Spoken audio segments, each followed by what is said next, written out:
You're watching Talking Points, a focus on the political scene in Lubbock and across the South Plains.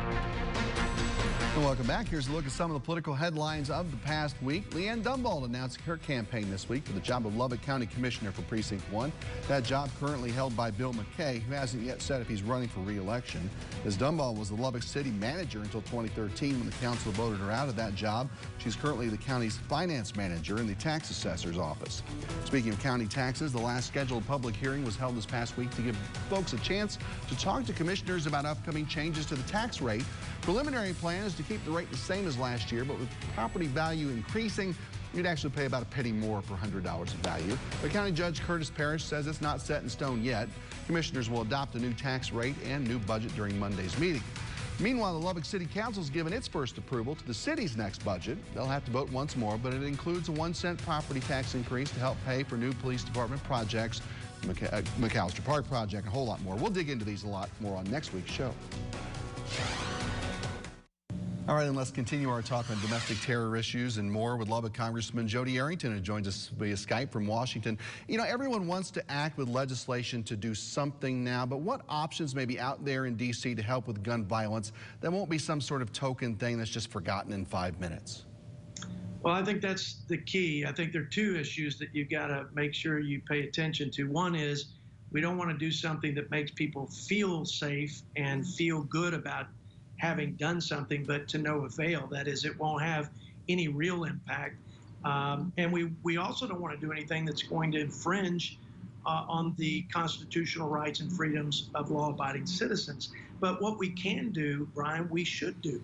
And there are some things. In fact, when we were in the majority in the 115th Congress, we gave monies in partnership with states to harden the security of schools, and we worked on legislation to better coordinate local, state, and federal law enforcement, which is a big challenge in these situations.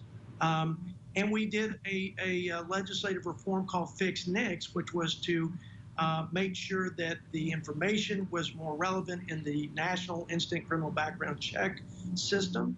And I think there's more work to do on all of the above. And so I think we should continue to be diligent in looking for ways to close any gaps where we need to better coordinate, where we need to harden security, where we need to shore up the background check system.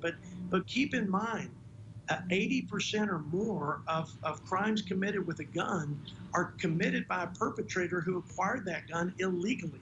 So regardless of how well we make the criminal background check system function, people get guns who are hell-bent on murder. Well, and let's talk more about that, because the ATF, of course, raiding a home in Lubbock where a man may have built a weapon and sold it to the Odessa shooter. Is there a way to regulate private sales or even weapon construction like that and not interfere with someone's personal rights?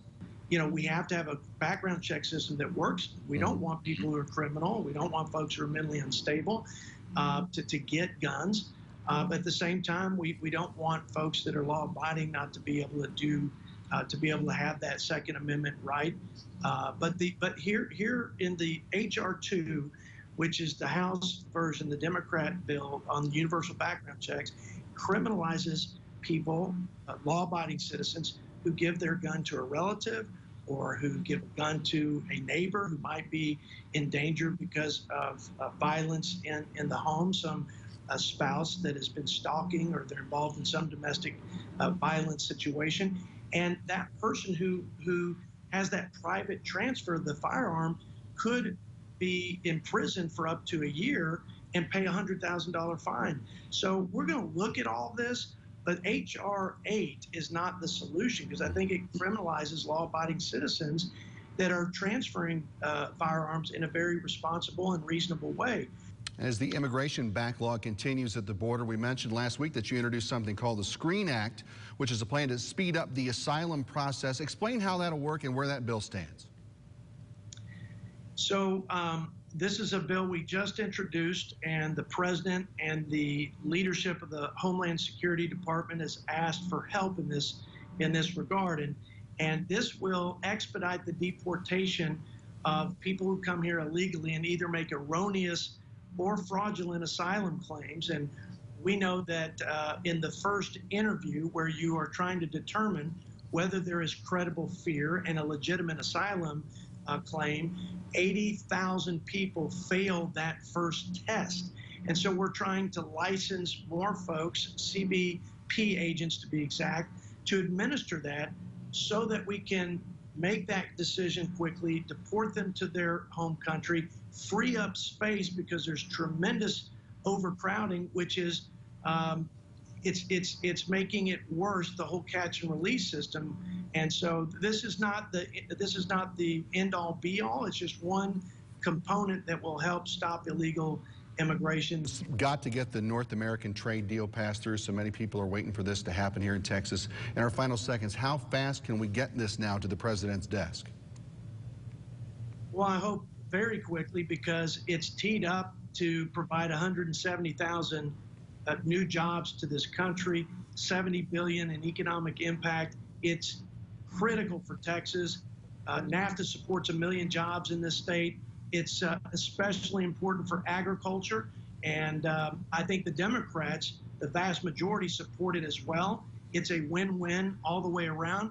I think it's been tied up in politics. The question is, will Nancy Pelosi risk giving the president a win versus doing something that we know is going to be great for this country and continue to strengthen our economy as we've seen it grow since tax cuts and deregulation. So it's a no-brainer for most people, but the politics is the thing I think holding it back, especially with Speaker Pelosi. It rears its head all the time, especially in D.C., where Jody Arrington's in there swinging for us.